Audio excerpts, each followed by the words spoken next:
November ತಿಂಗಳಲ್ಲೇ ರಾಜಕೀಯ ಚಿತ್ರಣ ಚೇಂಜ್ ಆಗುತ್ತಾ ಎನ್ನುವಂತಹ ಒಂದು ಕ್ವೆಶ್ಚನ್ ಮೂಡ್ತಾ ಇದೆ. ಯಾಕಂದ್ರೆ ರಾಜ್ಯ ರಾಜಕೀಯದಲ್ಲಿ ಅಲ್ಲೋಲ ಕಲ್ಲೋಲ ಸೃಷ್ಟಿಸುತ್ತಾ ಈ ಒಂದು ನವೆಂಬರ್ ತಿಂಗಳು ಎನ್ನುವಂತಹ ಮಾತು.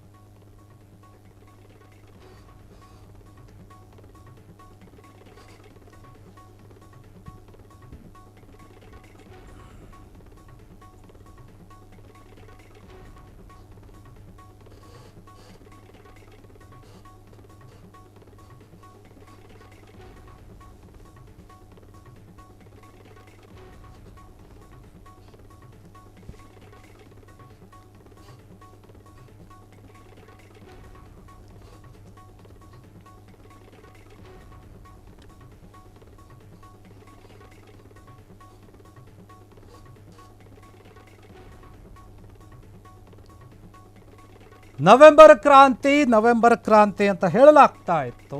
ಹೀಗಾಗಿ ಇವತ್ತು ನವೆಂಬರ್ 1ನೇ ತಾರೀಕು ಬಂದಾಗಿದೆ.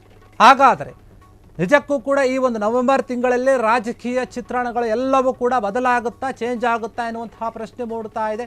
ಯಾಕಂದರೆ ಇಷ್ಟು ದಿನ ಏನು ಮಾತುಕತೆ ನಡೀತಾ ಇತ್ತು, ಚರ್ಚೆ ಆಗ್ತಾ ಇತ್ತು, ಅದೆಲ್ಲವೂ ಕೂಡ ಆಗ್ತಾ ಇದ್ದಿದ್ದು ಬಹುದೊಡ್ಡ ಮಟ್ಟದಲ್ಲಿ ಏನಂತಾರೆ ನವೆಂಬರ್ ತಿಂಗಳಲ್ಲಿ ಏನೋ ಒಂದು ದೊಡ್ಡ ಮಟ್ಟದ ರಾಜಕೀಯ ಬದಲಾವಣೆ ಆಗೇ ಆಗುತ್ತೆ ಎನ್ನುವಂತಹ ಒಂದು ಮಾತಿತ್ತು, ಚರ್ಚೆ ನಡೀತಾ ಇತ್ತು.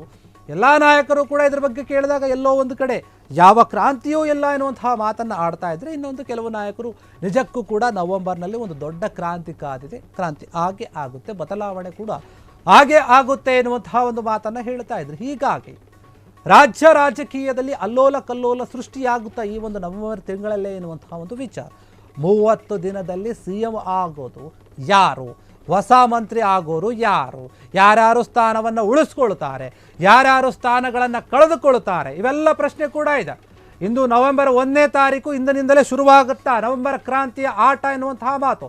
CM ಬದಲಾವಣೆಯೋ ಸಂಪುಟ ಪುನರ್ರಚನೆಯೋ ಎನ್ನುವಂತಹ ವಿಚಾರ ನವೆಂಬರ್ ತಿಂಗಳಲ್ಲಿ ಯಾವುದಕ್ಕೆ ಬರಲಿದೆ ಅಂದರೆ ಮುಹೂರ್ತ ಅಂತ ಹೇಳಲಾಗ್ತಾ ಇದೆ. ಯಾರಿಗೆ ಒಲಿಯುತ್ತೆ ಒಂದು ಮಂತ್ರಿಯ ಭಾಗ್ಯ, ಯಾರು ಕಳ್ಕೊಳ್ತಾರೆ ಈ ತಿಂಗಳಲ್ಲಿ ರಾಜಕೀಯ ಒಂದು ಚಿತ್ರಣ ಬದಲಾಗುತ್ತಾ? ರಾಜ್ಯ ರಾಜಕೀಯದಲ್ಲಿ ತೀವ್ರ ಕುತೂಹಲ ಮುಟ್ಟಿಸಿದಂತಹ ಈ ಒಂದು ನವೆಂಬರ್ ಕ್ರಾಂತಿ ವಿಚಾರ ಏನಿದೆ.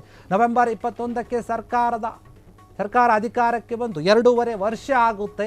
ನವೆಂಬರ್ 15ಕ್ಕೆ ದೆಹಲಿಗೆ ತೆರಳುತ್ತಾರೆ CM ಸಿದ್ದರಾಮಯ್ಯ ಅವರು. ಹೀಗಾಗಿ ರಾಜ್ಯ ರಾಜಕಾರಣದ ಒಂದು ಬೆಳವಣಿಗೆಗಳನ್ನು ನೋಡ್ತಾ ಇದ್ರೆ ಇಂದಿನಿಂದಾನೇ ಕೌಂಟ್ ಡೌನ್ ಶುರುವಾಯ್ತಾ ಎನ್ನುವಂತಹ ಪ್ರಶ್ನೆ. ಯಾಕಂದರೆ ಇವತ್ತು 1ನೇ ತಾರೀಕು, ಇನ್ನು 30 ದಿನ ಟೈಮ್ ಇದೆ.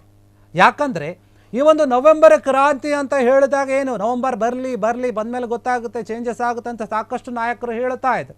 ಕಾಂಗ್ರೆಸ್ ನಾಯಕರು ಹೇಳ್ತಾ ಇದ್ರು, BJPಯ ನಾಯಕರು ಹೇಳ್ತಾ ಇದ್ರು. ಈಗಿರುವಾಗ ಇನ್ನೇನು ಇದೇ ಒಂದು ನವೆಂಬರ್ 14 ಅಥವಾ 15ಕ್ಕೆ ಕಾಂಗ್ರೆಸ್ ಸರ್ಕಾರ ಅಧಿಕಾರಕ್ಕೆ ಬಂದು 2.5 ವರ್ಷ ಆಗುತ್ತೆ.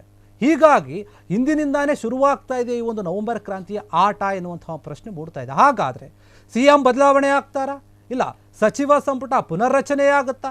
ಒಂದು ವೇಳೆ ರಚನೆ ಆದರೆ, CM ಬದಲಾವಣೆ ಆದರೆ ಯಾರು CM ಆಗ್ತಾರೆ, ಯಾರು ಹೊಸ ಮಂತ್ರಿಗಳು ಬರ್ತಾರೆ, ಈಗಿರುವಂತಹ ಮಂತ್ರಿಗಳು ಯಾರು ಸ್ಥಾನವನ್ನು ಕಳೆದುಕೊಳ್ತಾರೆ, ಇವೆಲ್ಲವೂ ಕೂಡ ಪ್ರಶ್ನೆ ಇದೆ.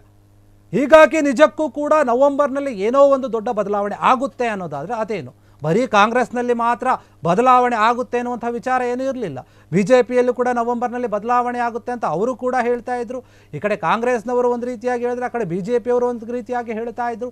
ಹೀಗಾಗಿ ಇಷ್ಟೂ ದಿನ ಕಾದು ನೋಡ್ತಿದ್ದಂತಹ ಈ ನವೆಂಬರ್ ತಿಂಗಳು ಬಂದಾಯಿತು, ಇವತ್ತಿಂದ ಶುರುವಾಯಿತು. 1ನೇ ತಾರೀಕಿಂದಾನೇ ಬದಲಾವಣೆ ಆಟಗಳು ಶುರು ಮಾಡ್ಕೊತಾರೆ ನಾಯಕರು. ಯಾರ್ಯಾರನ್ನ ಸಂಪರ್ಕ ಮಾಡಬೇಕು, ಏನು ವಿಚಾರಗಳನ್ನು ಮಾತನಾಡಬೇಕು, ಯಾರಿಂದ ಲಾಬಿ ನಡೆಸಬೇಕು, ಯಾರು ಹೊಸ ಮಂತ್ರಿಯಾಗಿ ಸ್ಥಾನವನ್ನು ಗಿಟ್ಟಿಸ್ಕೊಳ್ಳೋಕೆ ಏನೇನು ಪ್ಲಾನ್ ಮಾಡ್ತಾ ಇದ್ದಾರೆ, ಅಥವಾ ಹಳೆಯವರು ಇರುವಂಥವ್ರು ತಮ್ಮ ಸ್ಥಾನವನ್ನು ಉಳಿಸ್ಕೊಳ್ಳೋಕೆ ಏನೇನು ಪ್ಲಾನ್ ಮಾಡ್ತಾ ಇದ್ದಾರೆ, ಹೈಕಮಾಂಡ್ ಜೊತೆ ಹೋಗಿ ಚರ್ಚೆ ಮಾಡ್ತಾರೆ, ಅಥವಾ ಇಲ್ಲೇ ಇದ್ದಂತಹ ಕೆಲವೊಂದು ನಾಯಕರ ಜೊತೆ ಮಾತನಾಡಿಕೊಂಡು ಈ ಒಂದು ಸೀಟನ್ನು ಕನ್ಫರ್ಮ್ ಮಾಡಿಕೊಳ್ಳುತ್ತಾರೆ. ಏನು ಯಾವುದು ಕೂಡ ಇನ್ನೂ ಕ್ಲಿಯರ್ ಆಗಿಲ್ಲ.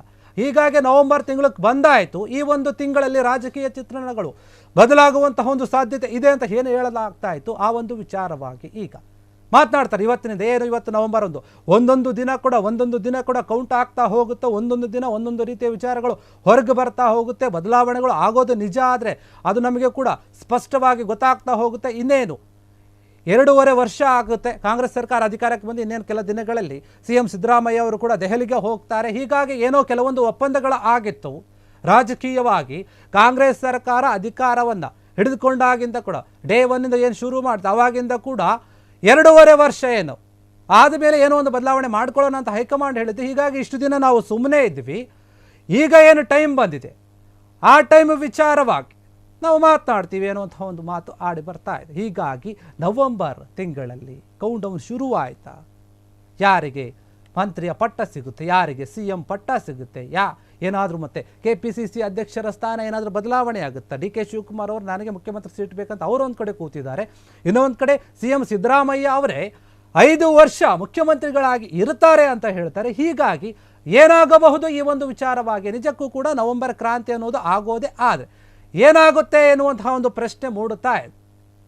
ನವೆಂಬರ್ ಕ್ರಾಂತಿಯ ಒಂದು ವಿಚಾರದಲ್ಲಿ ಯಾಕೆ ಇಷ್ಟೊಂದು ಗೊಂದಲ, ಯಾಕೆ ಇಷ್ಟೊಂದು ಆತಂಕ ಇದೆ ಅಂತ ನೋಡೋದಾದರೆ, DK ಶಿವಕುಮಾರ್ ಅವರು ಪಟ್ಟು ಹಿಡಿದು ಎಲ್ಲೋ ಒಂದು ಕಡೆ ಕೂತ್ಕೊಂಡಿದ್ದಾರೆ, ಏನಾಗ್ತಾ ಇದೆ, ಏನು ಎತ್ತ ಕತೆ, ನನಗೆ ಬೇಕೇ ಬೇಕು ಅಂತ. ಇನ್ನೂ ಒಂದು ವಿಚಾರದಲ್ಲಿ ನಾವು ನೋಡೋದಾದರೆ, ಸಿದ್ದರಾಮಯ್ಯ ಅವರೇ ಇರ್ತಾರೆ, ಅವರು ಬದಲಾಗೋದಿಲ್ಲ, 5 ವರ್ಷಗಳ ಕಾಲ ಅವರೇ ಇರ್ತಾರೆ ಅಂತ ಹೇಳ್ತಾ ಇದ್ದಾರೆ. ಹೀಗಾಗಿ ಏನಾಗುತ್ತೆ ಈ ಒಂದು ನವೆಂಬರ್ ಕ್ರಾಂತಿ ಇವತ್ತಿಂದ ಶುರುವಾಗ್ತಿದೆ, ಅದನ್ನೆಲ್ಲವೂ ಕೂಡ ಗಮನಿಸ್ತಾ ಹೋಗೋಣ. ಕ್ಷಣ ಕ್ಷಣದ ಸುದ್ದಿಗಳಿಗಾಗಿ ಫ್ರೀಡಂ ಟಿವಿ ಸಬ್ಸ್ಕ್ರೈಬ್ ಮಾಡಿ, ಲೈಕ್ ಮಾಡಿ ಹಾಗೂ ಫಾಲೋ ಮಾಡಿ. ಹೊಸ ಸುದ್ದಿಗಳ ನೋಟಿಫಿಕೇಶನ್ಗಾಗಿ ಬೆಲ್ ಐಕಾನ್ ಮೇಲೆ ಕ್ಲಿಕ್ ಮಾಡಿ.